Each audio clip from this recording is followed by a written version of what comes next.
सौभाग्य कोहिनूर श्रीमान संजय जैन, श्रीमती ममता जैन परिवार, ग्रेटर कैलाश, दिल्ली। सौभाग्य भक्त श्रीमान विजेंद्र जैन, श्रीमती निर्मल जैन परिवार, गुरुग्राम। सौभाग्य भक्त श्री मनीष गोधा, श्रीमती सपना गोधा, गोधा एस्टेट परिवार, इंदौर। सौभाग्य भक्त श्रीमती कुंती देवी जैन, श्री राजीव जैन, श्रीमती मीनाक्षी जैन, कावेरी जैन, उदय जैन, सिविल लाइंस परिवार, दिल्ली। सौभाग्य भक्त Shri Amit Jain, CA, Shrimati Anshul Jain, Anshika Jain, Anuttar Jain, green park परिवार, दिल्ली। अनुभव, वैसे तो अभी अष्टानी का महापर्व चल रहा है, और अष्टानिका को महापर्व क्यों कहा गया, पर्युषण को महापर्व क्यों कहा गया। पर्व तो सारे होते हैं, लेकिन महापर्व वह होते हैं जहाँ पर लोगों की देवशास्त्र गुरु के प्रति श्रद्धा और ज़्यादा बढ़ जाती है, देवशास्त्र गुरु के प्रति आराधना करने के भाव और ज़्यादा बढ़ जाते हैं। वैसे जब नंदीश्वर दीप की पूजन करते हैं तो अष्टानिका पर्व में विशेष की जाती है, और अष्टानिका पर्व में श्री सिद्ध चक्र महामंडल विधान का आयोजन किया जाता है, जिसमें 8 दिन में पहले दिन 8 अर्घ, दूसरे दिन 16 अर्घ, तीसरे दिन 32 अर्घ, चौथे दिन 64 अर्घ, पाँचवें दिन 128 अर्घ, छठवें दिन 256 अर्घ, सातवें दिन 512 अर्घ, और आठवें दिन 1008 अर्घ, और नौवें दिन वहाँ पर यज्ञ आदि होता है। और उसके बाद में अर्घ निर्पामती, उसके बाद में इंतजार करता आदमी कि अगले बार अष्टानिका पर्व आएगी और सिद्ध चक्र महामंडल विधान में बैठूंगा। जीवन में बहुत सारे पर्व आते हैं, लेकिन चूंकि अष्टानिका पर्व चल रही है तो अष्टानिका पर्व की बात करने का प्रयास करूंगा कि अष्टानिका पर्व को ही महापर्व क्यों कहा गया। पर्युषण पर्व भी साल में 3 बार आता है, लेकिन पर्युषण पर्व हमारे जैनी मनाते कितने बार हैं? 1 बार। क्यों? आपको पता है कि पर्युषण पर्व इंसान 3 बार आता है लेकिन मनाता 1 बार है। कारण क्यों पता है आपको? क्या कारण है? उसका कारण ये है कि यदि साल में 3 बार पर्युषण पर्व मनाएंगे तो 3 बार आदमी को त्याग करना पड़ेगा, 3 बार आदमी को संयम पूर्वक भोजन करना पड़ेगा। तो कहता है 1 बार मना रहे वही सही है, 3 बार मनाएंगे तो कैसे काम होगा। हर आदमी कंसेशन में जी रहा है, हर आदमी चाहता है कि मैं कंसेशन में जीऊं। दुकान पर जाता है तो पूछता है कंसेशन क्या है, सब्जी लेने जाता है तो पूछता है कंसेशन क्या है, ट्रेन की टिकट कराता है तो पूछता है कंसेशन क्या है। लेकिन जब अपने कर्मों को करने का प्रयास आता है तो भगवान से नहीं पूछता है कि भगवान जी कंसेशन क्या है, कर्म करने में कोई कंसेशन तो दे दो।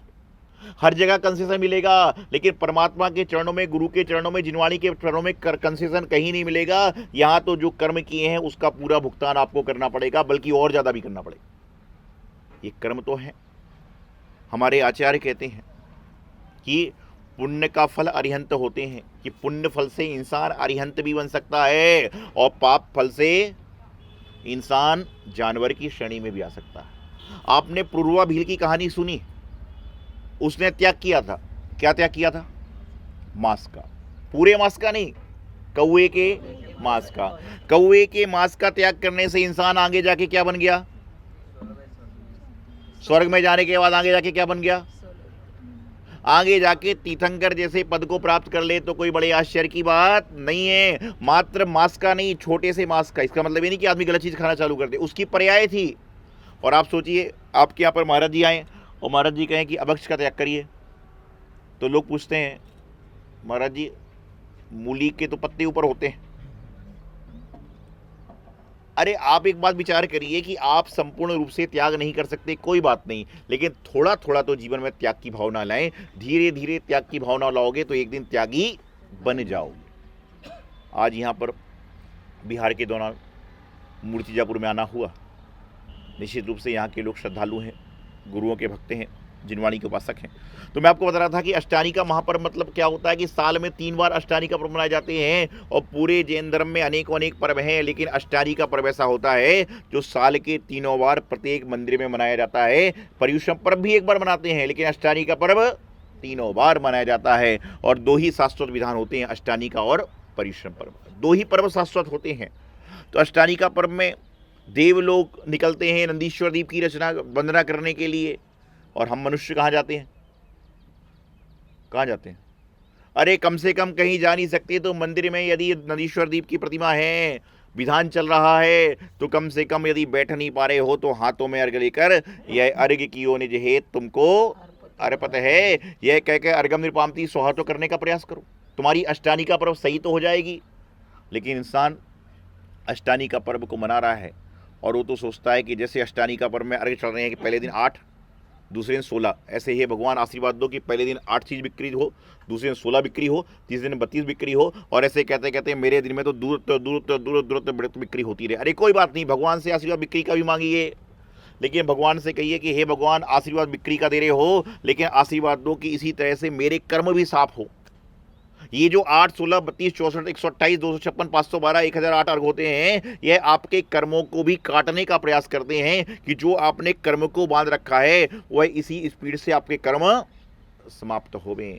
और ध्यान रखिएगा, एक पुण्य होता है, एक पुण्यानुबंधी पुण्य होता है। पुण्य तो वह होता है जो आप कर रहे हो, और पुण्यानुबंधी पुण्य क्या होता है? कुछ लोग ऐसे होते हैं ना कि कुछ करते भी नहीं लेकिन उनका नाम हो जाता है, तो पूर्व जन्म का पुण्य है, लेकिन इस जन्म में ऐसे कार्य करे कि आगे भी काम होवे। कई बार हम रास्ते में चलते हैं, बिहार करते हैं, आप लोग भी संतों के बिहार कराए, तो बहुत सारे लोग उल्टा सीधा बोलते हैं, कुछ अपशब्द भी बोलते हैं। तो आप क्या करते हो? महाराज क्या करते हैं? महाराज उसको बोलते हैं अपशब्द? नहीं बोलते। क्यों नहीं बोलते? कि हम लोगों को उससे कोई राग देश ही नहीं है, रास्ते में चल रहे उससे कोई राग देश ही नहीं, कोई लेना देना नहीं। आप देखिए रास्ते में बिहार करते कई लोग बोलते हैं, वो नासमझ हैं, उनको समझ नहीं है, लेकिन तो भी उनके कर्मों का बंद हो रहा है। भगवान महावीर स्वामी जब तपस्या करते थे, तो भगवान महावीर स्वामी तपस्या करते थे, तो आपने भगवान महावीर स्वामी के बेदी के नीचे सिंबल देखा हो। क्या सिंबल है? शेर और गाय, दोनों एक घाट में पानी पी रहे। कि भगवान महावीर स्वामी के तप में इतना चमत्कार था, कि भगवान महावीर स्वामी के तप में इतना चमत्कार था कि वहां पर शेर और गाय जाति विरोधी जीव हैं, वह भी एक घाट पर पानी बैठकर पीते थे। तो क्या मुनि महाराज के तप में इतना प्रभाव नहीं है कि सारे जैनी एक साथ मिलकर भगवान की आराधना कर सको? भगवान महावीर स्वामी जैसा तप हमारे पास नहीं है, लेकिन भगवान महावीर स्वामी जैसे तप करने की थोड़ी सी सामर्थ्य हमारे अंदर है। तो भगवान महावीर स्वामी के आशीर्वाद से इतना काम तप करिए। लेकिन कब होगा कि जाति विरोधी जीव भी भगवान के समोषण में अपना बैर भूल जाते थे। जाति विरोधी जीव भी थे कि भगवान के समोषण में जाते थे तो वहां पर जाकर अपना बैर भूल जाते थे। और यहां पर अगर आप क्या करते हो, अरे उस आदमी से मुझे दिक्कत होती है और वही विधान में बैठा हुआ है। अरे भाई, तुमको आदमी देखना है कि भगवान का विधान देखना है? और जो व्यक्ति भगवान को देखता है उसको कुछ भी नहीं दिखता। जैसे आपका एग्जाम है, आज 10th का एग्जाम चल रहा होगा, 12th का एग्जाम चल रहा होगा, और एग्जाम है और आपको 8:30 बजे पेपर देने पहुंचना है, और रास्ते में बहुत अच्छी पाव भाजी मिल रही है, आगे रास्ते में बहुत अच्छा कोको कोला मिल रहा है, तो भी विद्यार्थी की नज़र कहाँ रहती है? सीधा पेपर हॉल में जाने की रहती है और अपनी गाइड में पढ़ता रहता है। और इसके विपरीत जब वह खाली होता है, जब पिताजी से बोलता पाव भाजी भी खिलाओ, समोसे भी खिलाओ, कोल्ड ड्रिंक भी खिलाओ, क्योंकि खाली है। जब इंसान खाली होगा तो उसको आजू बाजू की हर चीज नजर आएगी। और जब इंसान के मन में परमात्मा होंगे, गुरु होंगे, जिनवाणी होगी, तो उसको क्या नजर आएगा? छोटी सी बात है कि आप अपने पेट को भोजन से भर लीजिए, आप अपने पेट को पानी से भर लीजिए, आप अपने पेट को मीठे से भर लीजिए, आप अपने पेट को नमकीन से भर लीजिए। भरना आपके हाथ में है, भरना आपके साथ में है, क्योंकि पेट तो भरना ही पड़ेगा। तो अपने जीवन में अष्टानी का महापर्व चल रहा है। इन अष्टानी का पर्व में सिद्धों की आराधना होती है। अनंतानंत सिद्ध परमेष्ठिभ्यो नमः, इनकी हम आराधना करते हैं। ना जाने कितने बार अष्टानी का महापर्व कर ली, कितने बार हमने करा ली, लेकिन कभी हमने अपने अष्ट कर्मों को नाश करने का प्रयास किया क्या? यदि हमारे जीवन में हमारे अष्ट कर्म नाश हो जाएंगे तो हमें जीवन में कुछ भी चीज़ को प्राप्त करना संभव नहीं रह जाएगा, सब अपने आप आ जाएगा। लेकिन अष्टानी का पर्व में अष्टकर्म नाश होंगे कि नहीं होंगे, लेकिन कम से कम 8 दिन के विधान करने के बाद हमारे 8 महीने सही हो जाएं तो समझ के चल रहा है कि आपका विधान करना सार्थक हो जाएगा। एक बार एक महात्मा, बहुत पुरानी कहानी है, बचपन से मैं सुनते आया हूँ, आपने भी सुनी होगी। नदी किनारे नहाने जा रहे थे, और पहले के ज़माने में जब लोग नदी किनारे नहाने जाते थे तो पहले ऐसा पानी लेते थे और सूरज की ओर करते थे, ऐसा होता था, अभी भी होता होगा। तो वहाँ पर जब नदी किनारे नहा के निकले, उन्होंने हाथ में पानी लिया, हाथ में बिच्छू आ गया। क्या आ गया? बिच्छू आ गया। और बिच्छू क्या करेगा? डंक मारेगा। उससे डंक मारा, स्वामी ने उसको नदी में छोड़ दिया। अगले बार फिर पानी लिया, क्यों लेना चाह रहे थे? कि स्वच्छ पानी आ जाए तो बिच्छू आदि जीव ना आए। फिर बिच्छू आया, बिच्छू ने क्या किया?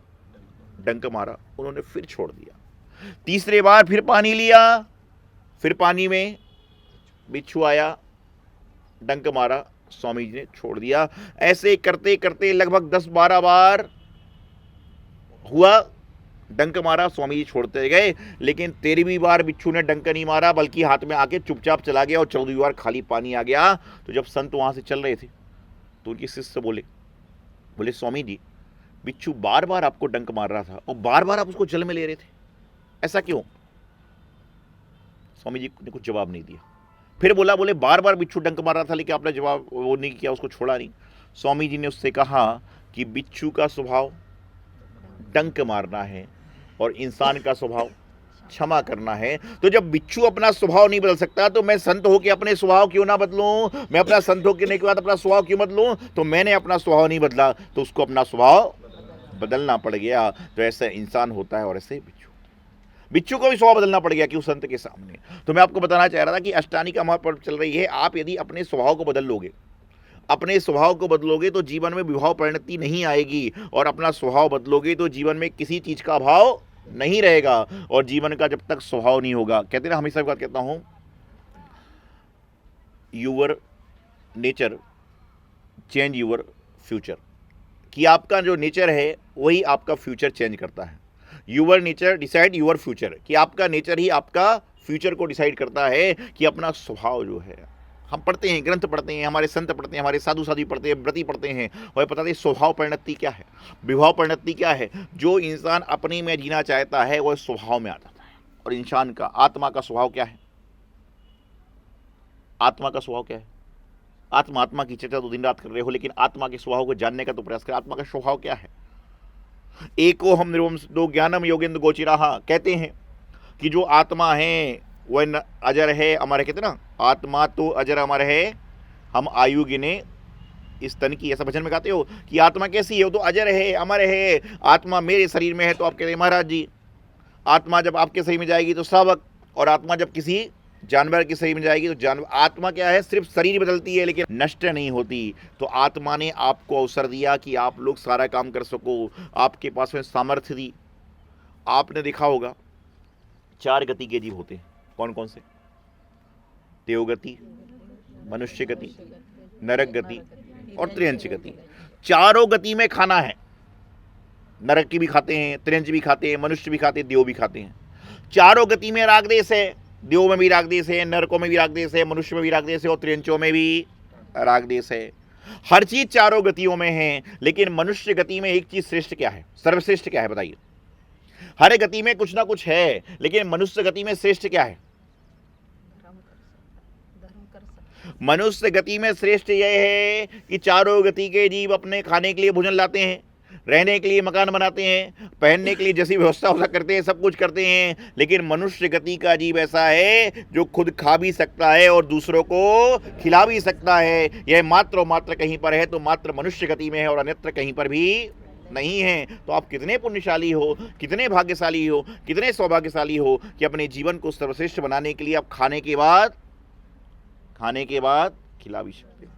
परसों मैंने कहा था 8-10 दिन पहले, यदि हर इंसान ये नियम ले ले कि मैं भोजन करने के बाद 1 रोटी लेकर जाऊंगा और किसी भूखे को दूंगा, तो भारत में एक ना एक दिन ऐसा आएगा कि प्रातः काल के समय लोग भूखे तो उठेंगे लेकिन संध्या के समय कोई भी भूखा नहीं सोएगा। प्रयास तो करिए। आज करोड़ों की आबादी में कितनी आबादी होगी हमारे भारत देश की? 133 करोड़ के पास आबादी हो गई है। और मैं समझता हूं कि 133 करोड़ में मात्र 3, 5, 10 करोड़ ऐसे होंगे जिनको भोजन की जरूरत है, बाकी 100 करोड़ तो आदमी खमा के खा सकते हैं। तो क्या 100 करोड़ लोग 2 करोड़ लोग का पेट नहीं भर सकते?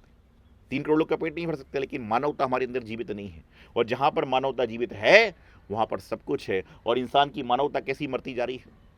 कई बार मैं जब रास्ते में चलता हूँ, रेस्टोरेंट पड़ता है, क्या नाम है? रेस्टोरेंट, भोजनालय, और वहाँ पर मैं देखता हूँ लोग जाते हैं, सामान मंगाते हैं, बेरा बिल लेके आता है।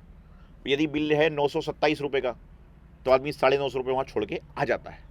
ये देखता हूँ, आप समझते हो। और उसके बाद वही इंसान जब बाहर चलता है, सब्जी वाला सब्जी बेच रहा है, पूछता है सब्जी परवल कितने रुपए किलो है? वो कहता 60 रुपये किलो। बोले 50 रुपये में देगा क्या? वही इंसान जो 927 रुपये का बिल था, बिना पूछे बिना खाए पे करके आ रहा है, और यहाँ पर कहता है परवल कितने रुपए? बोले 60 रुपये किलो, 50 में देगा क्या? जैसे तैसे 55 में सौदा तय हो गया, जैसे तैसे 55 में सौदा तय हो गया, परवल लेकर जाने लगा तो कहता थोड़ी सी नींबू और मिर्ची और डाल दे, थोड़ी सी नींबू मिर्ची और डाल दे। वो कहता भाई 5 पैसे का होता है, डाल दे। उसने नींबू मिर्ची डाली, जाते जाते 2-4 डंठल धनिया के उठा लेता है। और यही आदमी 27 रुपए का खाना 250 छोड़ के आ रहा है, उसके बाद में वहां पूछ भी नहीं रहा है और सब कुछ कर रहा है, लेकिन वहां पर परवल के साथ में नींबू धनिया मिर्ची भी चाह रहा है। ऐसा होता है कि नहीं होता है? अक्सर हुआ करता है। यही तो सोच है, ये तो हमारी सोच है, हमारी समझदारी है। और मैं हमेशा कहता हूं यदि दानी बनने का शौक है, कुछ छोड़ने का शौक है, तो सब्जी वालों के पास में, फुटपाथ वालों के पास में 2-5 रुपए छोड़ दो, उनको जीवन भर आपको दुआ मिलेगी, आपके परिवार को दुआ मिलेगी। लेकिन वो होटल में छोड़े, वो क्या होने वाला है? क्या होने वाला है? तो अपने जीवन में अपने आप को सीमित करने का प्रयास करें। और यह अष्टानी का महापर्व चल रहा है, निश्चित रूप से आपके जीवन में अष्टानी का पर्व से अष्टकर्मों का नाश होने का प्रयास करें। आने वाले समय में होली आने वाली है। क्या आने वाली है? होली। होली में क्या होगा? रंगारंग होगा। अरे हर बार होली रंगों के साथ करते हो, लेकिन कभी आप होली मुनियों के चरणों में करने का प्रयास करो ना। आप लोग कहते हैं होली खेले रे मुनिराज, ऐसा भजन होता था, होली खेले रे मुनिराज। अरे महाराज तो होली खेलते ही नहीं है। महाराज ने तो होली भी छोड़ दी, महाराज ने तो दिवाली भी छोड़ दी, महाराज ने तो सब कुछ छोड़ दिया, और होली दिवाली छोड़ी से तो महाराज बोल रहे हो। लेकिन महाराज ने होली दिवाली छोड़ दी तो भगवान के रंग में रंग गए। प्रयास करें कि आने वाली होली हम किसी मुनि संत के चरणों में मनाने का प्रयास करें। जीवन का कल्याण होगा और आपके जीवन का मोक्ष मार्ग प्रस्तुत होगा। यही मंगल सुभावना। आचार्य गुरुदेव सिद्धांत सागर जी महाराज। सौभाग्य कोहिनूर श्रीमान संजय जैन, श्रीमती ममता जैन परिवार, ग्रेटर कैलाश दिल्ली। सौभाग्य भक्त श्रीमान विजेंद्र जैन, श्रीमती निर्मल जैन परिवार, गुरुग्राम। सौभाग्य भक्त श्री मनीष गोधा, श्रीमती सपना गोधा, गोधा एस्टेट परिवार, इंदौर। सौभाग्य भक्त श्रीमती कुंती देवी जैन, श्री राजीव जैन, श्रीमती मीनाक्षी जैन, कावेरी जैन, उदय जैन, सिविल लाइंस परिवार, दिल्ली। सौभाग्य भक्त Shri Amit Jain, CA, Shrimati Anshul Jain, Anshika Jain, Anuttar Jain, green park परिवार, दिल्ली।